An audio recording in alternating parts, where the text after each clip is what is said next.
Hello दोस्तों, आप सभी का स्वागत है हमारे यूट्यूब चैनल अंकित क्लासेस में। दोस्तों, हम अपना लेक्चर कर रहे हैं टिश्यूज़ के बारे में और आज हमारा चौथा लेक्चर है, चौथा पार्ट है।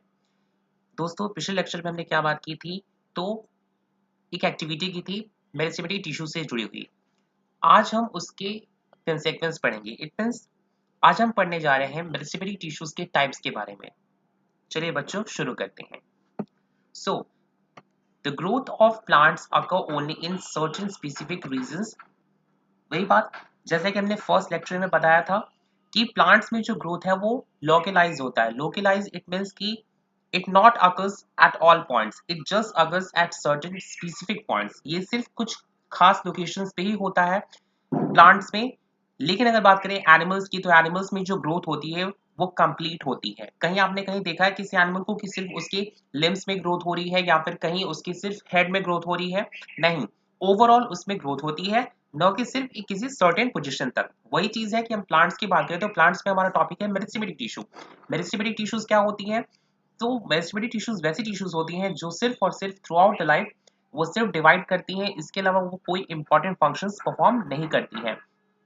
बाद में जो हम परमानेंट टिश्यूज पढ़ेंगे वो कैसे बनती है, तो मेरिस्टेमेटिक टिश्यूज की ही मॉडिफिकेशन से, इट मींस मेरिस्टेमेटिक टिश्यू ही अपने आप को कन्वर्ट कर लेती है किसमें? परमानेंट टिश्यू में। और जब वो परमानेंट टिश्यू बन जाएंगी तो वो सेल डिवीजन नहीं करेंगी। सेल डिवीजन नहीं करेंगी, इसलिए अब वो क्या काम करेंगी? तो जितने भी प्लांट्स की इंपॉर्टेंट फंक्शंस हैं, जस्ट लाइक रेस्पिरेशन, एक्सक्रीशन,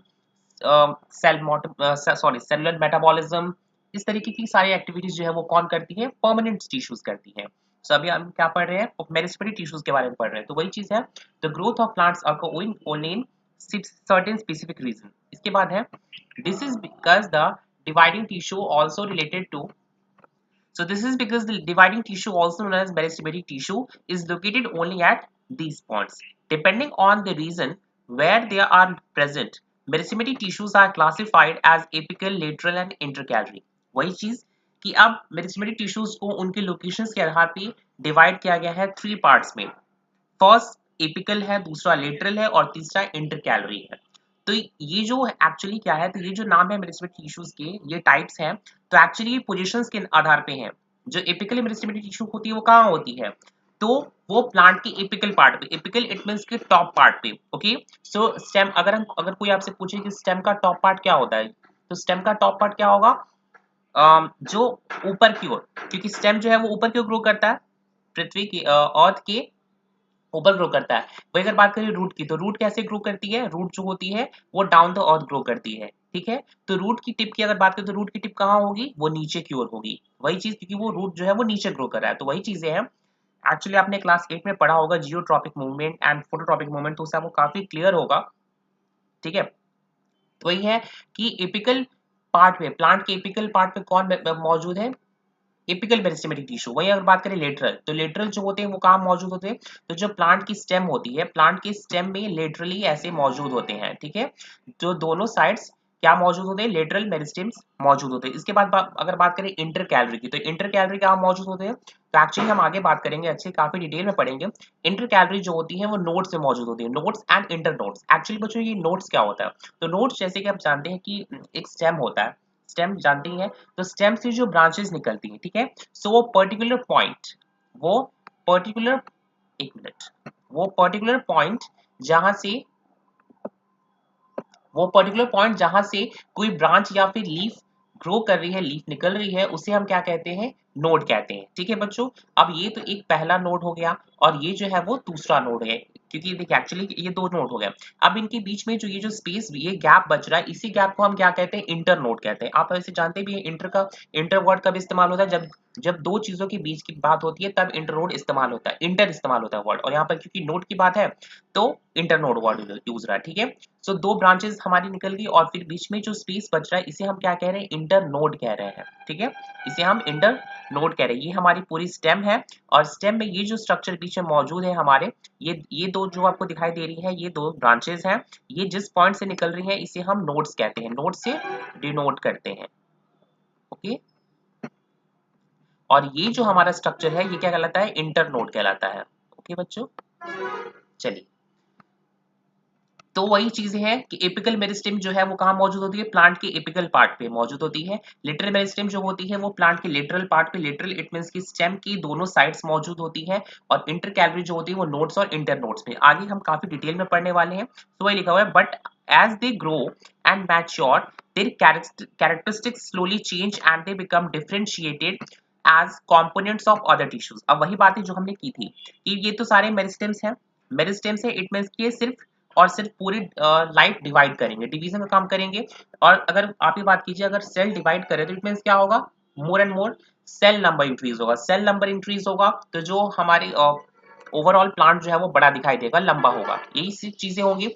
इसके अलावा कुछ और खास तो नहीं होगा। तो वही चीजें है, लेकिन क्योंकि मेरिस्टेमेटिक टिश्यूज ही आगे जाकर के परमानेंट टिश्यू में कन्वर्ट हो जाती है मॉडिफाई होकर के, तो उसे ही लिखा गया है कि धीरे धीरे जब ये मैच्योर हो जाती है, जब एक सेल है और वो सेल मैच्योर हो चुकी है, तो सेल मैच्योर होने के बाद क्या करेगी, अपने आप को डिफरेंशिएट करेगी। कौन सी सेल, तो मेरिस्टेमेटिक टिश्यू की जो सेल है वो डिफरेंशिएट करेगी अपने आप को। डिफरेंशिएट इट मींस की वो अब अपना फॉर्म चेंज करेगी, अब वो डिवीजन की फेज से बाहर आ जाएगी। अगर और कोई भी सेल अगर डिवीजन की फेज से बाहर आ जाता है तो उसे कहते हैं कि अब वो परमानेंट हो चुका है। तो वही होता है कि मेरिस्टेमेटिक टिश्यू का की कैरेक्टरिस्टिक क्या है, सिर्फ और सिर्फ कैरेक्टरिस्टिक है सेल डिवाइड करना। तो हो क्या रहा है कि मेरिस्टेमेटिक टिश्यू ही जब कंप्लीटली मैच्योर हो जाए, बड़ी हो जाए और उसके बाद वो डिवाइड ना करे, तो वो कहते हैं वो कंप्लीटली डिफरेंशिएट हो जाती है किसमें, दूसरे टिश्यूज में। और दूसरे टिश्यूज कौन से हैं, वी ऑल नो कंप्लीटली, अच्छे से हम जानते हैं कि वो चीजें हैं, वो सेल और टिश्यू है, परमानेंट टिश्यू। ठीक है, तो यही सारे जो है वो एपिकल, लेटरल और इंटरकैलरी, यही सारे जो है वो कन्वर्ट हो जाएंगे बाद में जाकर के after complete maturation they converted into permanent tissue. ठीक है बच्चों, चलिए आगे हम बात करते हैं। जैसे कि आप यहाँ पे फिगर में भी देख पा रहे हैं एक तरीके से। ठीक है, जैसे कि हमने कहा कि एपिकल पार्ट पे प्रेजेंट होते एपिकल मेरिस्टेम, तो यहाँ पे देख रहे हैं ये जो है वो स्टेम का पार्ट है। तो स्टेम का जो एपिकल पार्ट है, टॉप मोस्ट पार्ट है, वो ये है। तो यहाँ पर कौन मौजूद है, एपिकल मेरिस्टेम मौजूद है। इसके बाद बात करें इंटरकैलरी की, तो इंटरकैलरी जैसे कि आप यहाँ पे देख रहे हैं, ये जो ये क्या हो गई, ये यहाँ से एक ब्रांच निकल रही है, फिर यहाँ से भी एक ब्रांच निकल रही है। एक मिनट, तो ये जो पॉइंट्स है, ये जो पॉइंट्स है इसे हम क्या कह सकते हैं, ये जो पॉइंट्स है इसे हम नोड्स कह सकते हैं। ओके, और ये जो स्ट्रक्चर बचा, अब यहाँ पे आप देख सकते हैं, ये ब्रांच और ये ब्रांच के बीच में ये जो स्ट्रक्चर है ये क्या कहलाएगा, हमारा इंटर नोड कहलाएगा। तो यही इंटर नोड में कौन प्रेजेंट होती है, इंटरकैलरी मेरिस्टेम। ठीक है, और फिर अगर बात करें लेटरल मेरिस्टेम की, तो लेटरल मेरिस्टेम जो होती है वो साइडवेज प्रेजेंट होती है। ठीक है बच्चों, ये साइडवेज दिखाई दे रहे हैं। ये एक्चुअली क्या करती है, प्लांट की जो थिकनेस होती है ना, गर्थ, जिसे गर्थ भी कहते हैं, गर्थ एक बायोलॉजिकल वर्ड है, तो ये गर्थ को इंक्रीज करने का काम कौन करती है, लेटरल मेरिस्टेम करती है। ठीक है, चलिए आगे हम इसकी डिटेल में काफी पढ़ रहे हैं।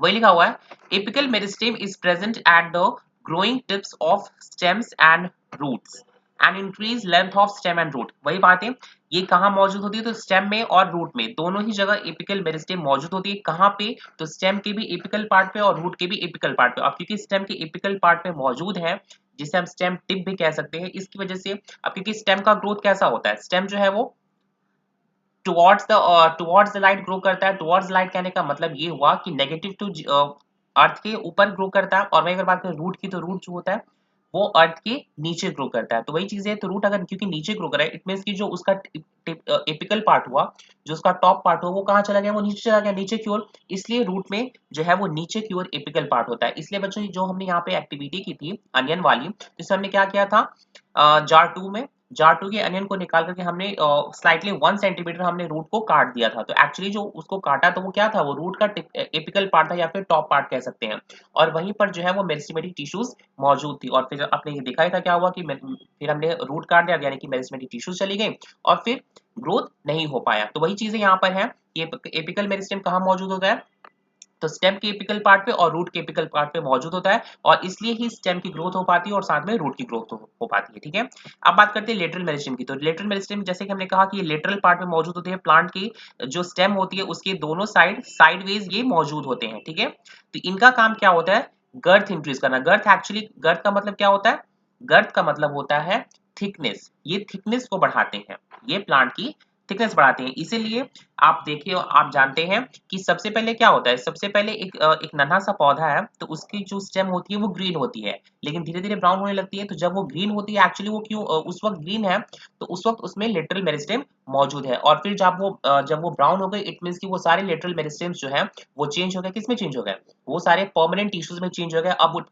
अब उनमें कोई ग्रोथ नहीं होगा। इसलिए ही आप देखते हैं कि जब स्टेम ब्राउन हो जाता है, तो ब्राउन होने के बाद उसकी जो कहते हैं थिकनेस बिल्कुल भी चेंज नहीं होती है। थिकनेस में कोई ग्रोथ नहीं होता है। जब तक स्टेम ग्रीन है, तब तक ही स्टेम में ग्रोथ होगी, और जब तक स्टेम ग्रीन है, आप समझ जाइए बच्चों कि वो जो है वो मेरिस्टेमेटिक टिश्यूज की वजह से ग्रीन है, ठीक है? तो ये सिर्फ हमने कहा लेटरल मेरिस्टेम के बारे में। तो लेटरल मेरिस्टेम सिर्फ स्टेम में ही ग्रोथ नहीं कराती है, बल्कि रूट्स में भी। जैसे हमने पढ़ा कि एपिकल मेरिस्टेम स्टेम और रूट दोनों में प्रेजेंट होता है उसके टिप पे, तो वैसे ही अगर बात करें लेटरल मेरिस्टेम की, तो लेटरल मेरिस्टेम जो है वो स्टेम में भी मौजूद होता है और रूट में भी। तो एक्चुअली आपने कभी बड़े प्लांट को देखा होगा, तो बड़े प्लांट की रूट्स भी काफी मोटी मोटी होती हैं। तो एक्चुअली वो क्यों हो पाती है? Due to presence of lateral meristem, ठीक है? चलिए, तो इस तरीके से हमारा लेटरल मेरिस्टेम पार्ट जो है वो भी खत्म हुआ। अब यहाँ पे हम पढ़ रहे हैं इंटरकैलरी मेरिस्टेम के बारे में। तो इंटरकैलरी मेरिस्टेम क्या होता है? तो इट लिखा हुआ है, इट इज द मेरिस्टेम, एक minute, it is the meristem at the base of leaves और internodes on either side on twigs. ये क्या चीजें हैं? तो ये जो है ये कहाँ मौजूद होते हैं? तो इंटरकैलरी मेरिस्टेम जो है वो मौजूद होते हैं लीफ के बेस पे। लीफ का बेस, इट मीन्स की the point through which leaf is attached to the branch और स्टेम। कहीं-कहीं आपने किसी-किसी पौधे में देखा है कि लीफ जो होता है वो स्टेम से डायरेक्टली जुड़ा होता है, या फिर कहीं-कहीं जो है वो ब्रांचेस से लीफ जो है वो जुड़ा होता है।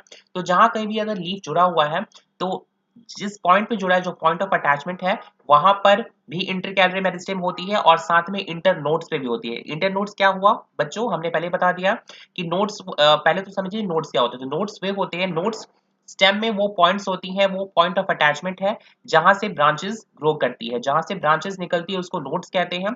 और दो सिमिलर नोड्स, या दो सिमिलर नोड्स यानी कि दो, अगर जैसे आप यहाँ पे फिगर में देख पा रहे हैं, जैसे आपने यहाँ भी देखा, एक मिनट, आपने यहाँ भी देखा कि ये एक ब्रांच निकली और ये एक ब्रांच निकली, तो एक्चुअली ये क्या हो गई? ये दो नोड्स हो गई। ये भी एक नोड्स है और ये भी एक नोड है, और इनके बीच में जो ये जो स्पेस बच रहा है, ये हमारा क्या कहलाएगा? इंटर नोड कहलाएगा, और यहीं पर इंटरकैलरी मेरिस्टेम प्रेजेंट होती है, ठीक है? और वही लिखा हुआ on either side of the node, यानी कि नोड के दोनों तरफ, क्योंकि एक्चुअली क्या होता है ना कि प्लांट्स इधर से भी ग्रो कर रहा है, प्लांट में स्टेम से ब्रांचेस इधर से भी निकल रही है और इधर से निकल रही है, इट मींस कि लेफ्ट से भी और राइट से भी।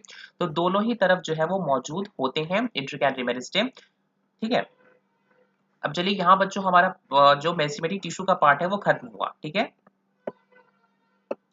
अब इसके अलावा देखिए, as the cells of this tissue are very active, they have dense cytoplasm, thin cellulose walls and prominent nuclei. जैसा कि आप यहाँ पे देख रहे हैं कि मेरिस्टेमेटिक टिश्यूज में क्या होता है जनरली, क्योंकि उनको डिवाइड ही सिर्फ करना होता है, तो इसलिए ये जो सेल्स होते हैं काफी एक्टिव होते हैं, क्योंकि अगर ये एक्टिव नहीं होंगे तो डिवाइड नहीं करेंगे, फिर वो परमानेंट कहलाएंगे। परमानेंट टिश्यूज में क्या होते हैं? वो लेस एक्टिव होते हैं, उनमें केमिकल रिएक्शंस उतनी तेजी से नहीं होते हैं, क्योंकि उनको मैच्योर नहीं होना। इनमें क्या है, इनको तुरंत सेल डिवीजन के बाद तुरंत एक नया सेल तैयार हुआ, फिर उसने मैचुरेशन पीरियड को उसे तुरंत अटेन करना है, मैचुरेशन को जैसे अटेन कर लेगा फिर उसे फर्दर डिवाइड करना है। तो इसलिए जो मेरिस्टेमेटिक टिश्यूज की सेल होती है वो काफी एक्टिव होती है, ठीक है? इसके अलावा they have a dense cytoplasm, thin cellulose. उनके पास साइटोप्लाज्म में डेंस होता है। डेंस कहने का मतलब कि डेंस साइटोप्लाज्म, इट मींस कि उसमें मॉलिक्यूल्स जो होते हैं, बहुत सारे मॉलिक्यूल्स होते हैं। अब जरा सोचिए, अगर ढेर सारे मॉलिक्यूल्स नहीं होंगे जो कि जरूरी हैं, तो फिर क्या वो सही से फिर डिवीजन कर पाएगा? सेल डिवाइड नहीं कर पाएगा। फिर वो क्या कहलाएगा कि वो अनहेल्दी सेल है, यानी कि हेल्दी सेल वो नहीं। और सेल अगर हेल्दी ही ना हो तो क्या वो डिवाइड करेगा? नहीं करेगा। इसके बाद बात करें थिन सेलुलोज।